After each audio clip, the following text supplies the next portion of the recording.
By AARP and FPA to answer several important questions facing consumers and financial planners. Here's what just some of those items were. What role does Social Security play in retirement? Do consumers know the important claiming strategies, and are they taking advantage of them? And thirdly, but not conclusively, how are planners helping their clients address Social Security in retirement? The result of this research is a new report titled Social Security Planning in 2015 and Beyond: Perspectives of Future Beneficiaries and Financial Planners. The report was just made available online at this moment. Go ahead, open up your browsers if you'd like. AARP.org/Social Security Planning. I'll leave the spelling to you. AARP.org/Social Security Planning, and it is available right now. And it's been also provided to you if you don't want to go to the internet. It's in your folders. If you did not receive one of these already, we'll be sure to get one for you. Joining us to provide the overview of the research findings are Janine English, President of AARP, and Ed Jertson, President of the Financial Planning Association. And now, to provide you with an overview of the consumer side of the research, please help me welcome Janine English.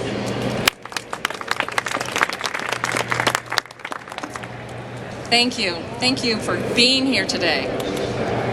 We're going to be talking about something that's very significant. The findings that are coming out today are really important for consumers. The survey sends a clear message. Most future beneficiaries lack the knowledge they need to make good decisions about Social Security.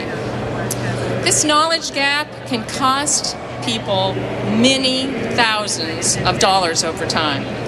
And it affects not only them, but it affects their loved ones. So this really matters. Social Security, of course, has a lot of rules and lots of benefits. It can be hard to make the right decisions about claiming, but it's even harder if you don't know the basic facts.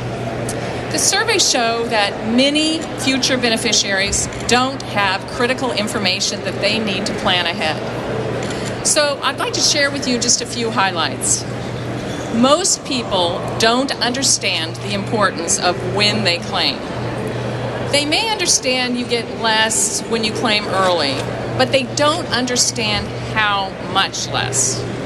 They also don't understand how much they gain by waiting to claim after their full retirement age.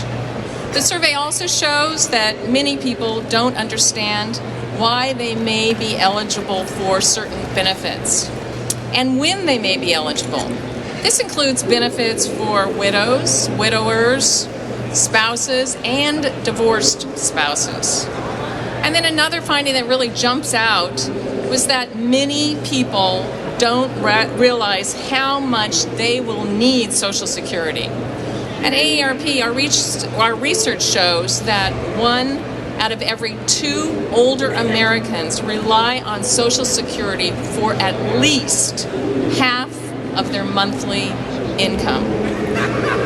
So here's just one example from the survey. If a person waits past their full retirement age to claim benefits, their benefits will go up 8% per year until they're 70.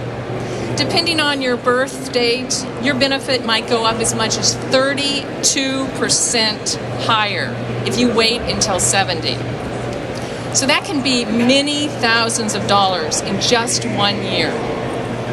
But more than 2 out of 3 older workers don't know about the credits you receive if you delay claiming until you're 70. So that's just one example. The survey also compares the views of consumers and financial planners. And those findings also point to a knowledge gap. As one example, consumers said they knew more about Social Security than financial planners thought they knew. So they, the consumers, may not realize the extent of their knowledge gap. Almost half of consumers considered themselves knowledgeable about Social Security, but financial planners indicated that they thought it was more like 1/3. Also, consumers were far more likely than financial planners to believe incorrectly that the Social Security Trust Fund would be exhausted in less than 10 years. And we know that that's just not true. We know that Social Security would then pay out about 75% of promised benefits unless Congress takes action, which of course we all assume will happen. And we also know from AARP members that people don't generally focus on Social Security until they're about 60. But one of our takeaways from the survey is that people can help themselves by learning more, by planning when they're younger. And the fact is that Social Security is complicated. So another takeaway is that people need good resources and guidance. AARP is trying to fill that gap with calculators, tools, and content that you can use to learn more about Social Security. So anyone can click on aarp.org and search Social Security, and there's a wealth of information. And we also want to make this information available and accessible and useful because it is so important for all consumers. Expert guidance, such as from certified financial planners, can also be invaluable. So if you think about it, most of the public's discussion on Social Security has to do with budgets and politics. But there's really a whole consumer side to claiming benefits that's really critical for millions and millions of people. And these decisions have a direct impact on your financial security. So I want to thank all the hard-working staff from AARP, particularly Mary Liz Burns, and the Financial Planning Association, including Ben Lewis from FPA. This project has been a great collaboration between the two organizations. So now it's my pleasure to turn the podium over to Ed Dirksen, President of FPA. Thank you.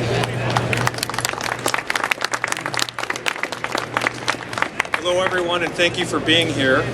I'd like to thank Janine and our friends at AARP for the collaboration on this project. I can think of no better strategic partner than AARP to explore Social Security and retirement planning today. Thank you, Janine, and thank you to your wonderful staff for all you've done in partnering with us. So while I'm the president of the Financial Planning Association, I'm also a certified financial planner, or CFP. My job is to help individuals and families work to address these issues and challenging them with the preparation of retirement planning. Because our goal is basically to make sure our clients retire happily when they can. I know from this hands-on experience that Social Security is the cornerstone of any retirement plan. It is the foundation. And if it's not addressed properly, beneficiaries and their families can really miss out. I'm not clearly alone. According to our survey, 96% of CFP professionals say they work actively with clients to address Social Security issues. In the financial planning portion of the research, we specifically explored how more than 1,200 certified financial planner professionals approach Social Security in the retirement planning process, including factors that must be taken into account, their opinions on client knowledge, and awareness of Social Security claiming strategies, and much, much more. The great part about this survey is we're matching the public portion of what they know about retirement planning as well as the practitioner knowledge. By putting these two things together, this is what makes this study so important and so unique.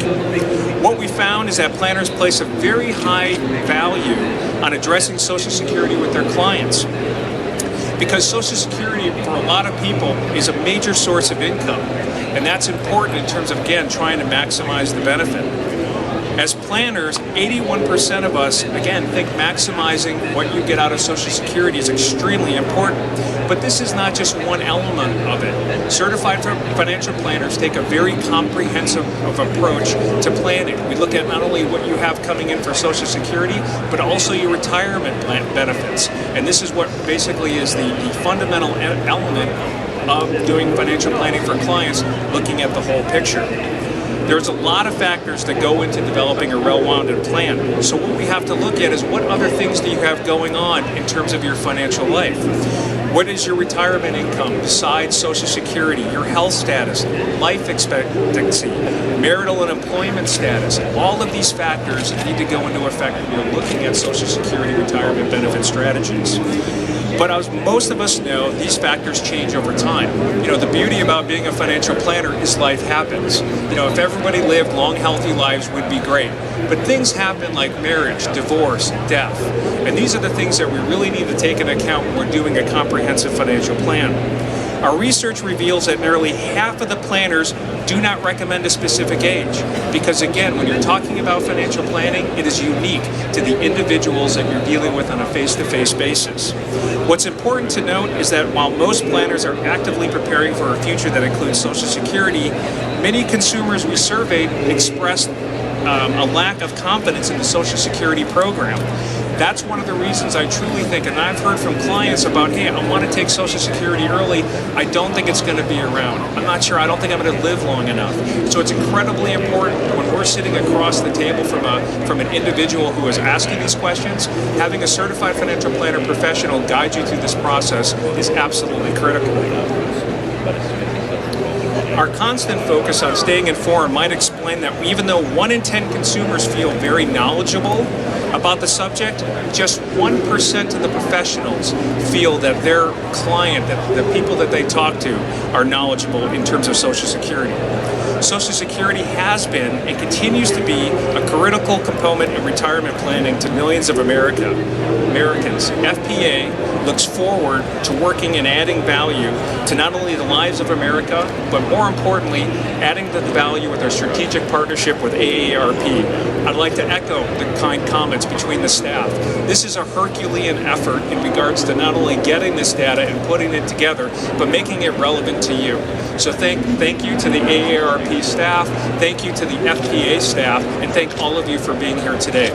So now I'm going to turn it over to Mark Friedman. Thank you very much, Ed. Thanks, Gene.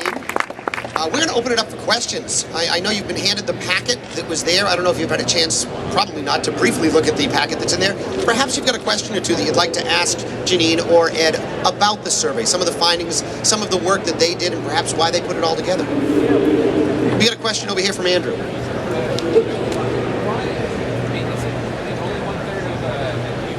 Yes, I can hear you. I'll repeat the question, too. Sorry, so only about 1/3 of CFPs are saying that their clients are very knowledgeable about Social Security. Are they missing out on opportunities to educate their clients? It seems like a low figure to me. Andrew's point was, he says, it seems that only based upon the report, that about 1/3 of clients seem to be educated about that financial planners are providing education to about 1/3. Is that what you're saying? Only 1/3 of planners said their client was very knowledgeable. Right. One third of clients said their planner was very knowledgeable about Social Security. Say that one more time. I'm sorry. 1/3 of planners reported that their clients are very knowledgeable about Social Security. It seems like a really low figure.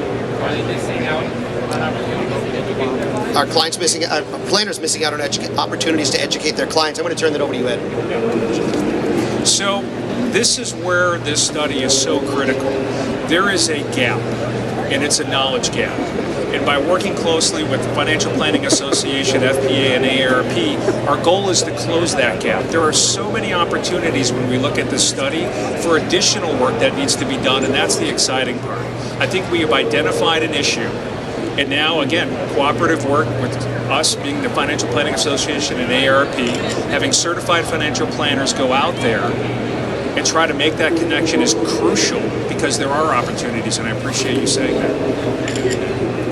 Well, and the only thing I wanted to add is that AARP has developed a number of tools to make sure that we close that knowledge gap as well. So we've identified with FPA this gap, and we're working together to close that gap from a lot of different sources. Any other questions from the group? Can you expand a little bit on how you're trying to close that gap? Sure. As Janine had mentioned, there are so many different resources. With all due respect, and we had talked about this earlier, we are almost drowning in financial literacy. You are all here. You are writing about this. You are talking about this. There's a lot out there.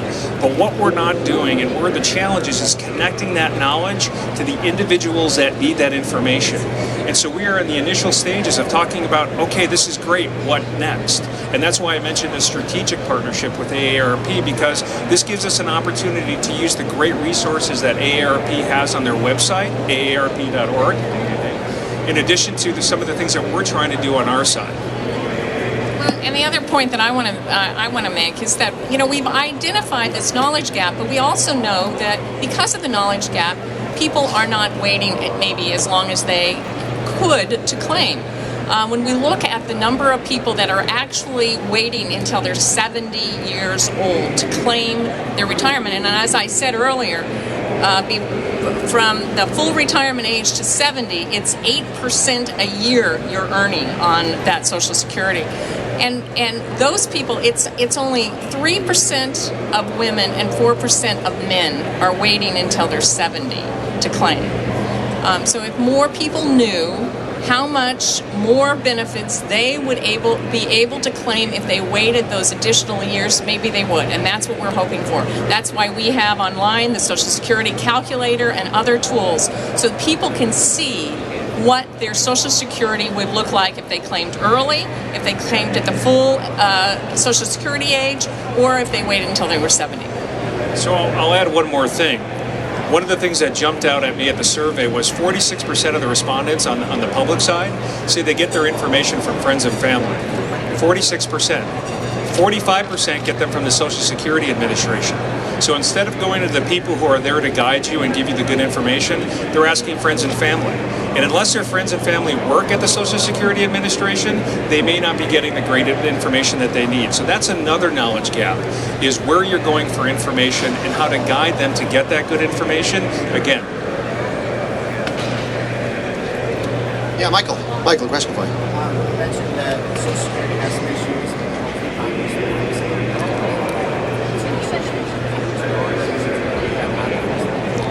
Michael's asking whether the organizations have an opinion on how we might fix Social Security in the future. Well, we've collaborated on this, and we will, look at other areas to collaborate on from the two associations. I can just say that Social Security is one of the most popular programs in the country and has been. In addition to it being a very popular program, we know that it keeps 1/3 of the people 65 and over that are taking Social Security, it's keeping them out of poverty. It's a program that's proven over and over again that it's successful, and it needs to continue to be there, and it is there. And so, like any program, there will, at some point need to be modifications. But until 2034, Social Security will fully fund all of the benefits. And between now and then, hopefully sooner, we would assume that Congress would look at that to fully fund for our children and our grandchildren. Because at AARP, one of the things we say is what we do for all. And we want these important programs to be there forever. So to answer your question directly, yes. Okay, now I'll go on. So this is very important to remember, right? Why Social Security came into existence. Social Security is anti-poverty insurance. This was produced out of the Great Depression because during the Great Depression, the people that suffered most were the elderly, without any safety net. So that was the whole proponent behind Social Security in 1935, I think it was to provide insurance this safety net to protect people. So while some people may look at this as a pension sort of benefit, it's what it's there for. It is a social security. It is giving security to individuals. And so yes, I'm hoping in the future things will change and there will be this safety net in the future, and there's probably a lot of brighter minds that are out there trying to figure this out. So that's a good question. Thanks, Mike. Any other questions from the group? All right, well, I want to thank everybody for joining us. That's going to be about all the time we have. Thank you all for being part of the press conference, and thank you, of course, to Janine and to Ed for providing us with this wonderful oversight about this research study. Once again, that report is called Social Security Planning in 2015 and Beyond, Perspectives for Future Beneficiaries and Financial Planners. I'd like to remind all of you that the research that we're talking about today will be the focus of today's general session, starting at 1 o'clock in room 205 at the Convention Center.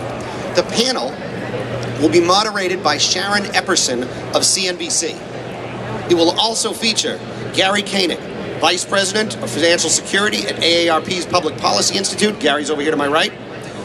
Dr. David Yeske, Director of Financial Planning and most distinguished adjunct professor at Golden Gate University and practitioner editor of the journal Financial Planning. David's standing over here to my right as well. And Dr. Thomas Hungerford, Associate Commissioner of the Office of Retirement Policy at the Social Security Administration. Are you here, Thomas? Is Thomas around somewhere? I don't see him. All right, I hope to see you all there, and thank you again for coming. Have a great day.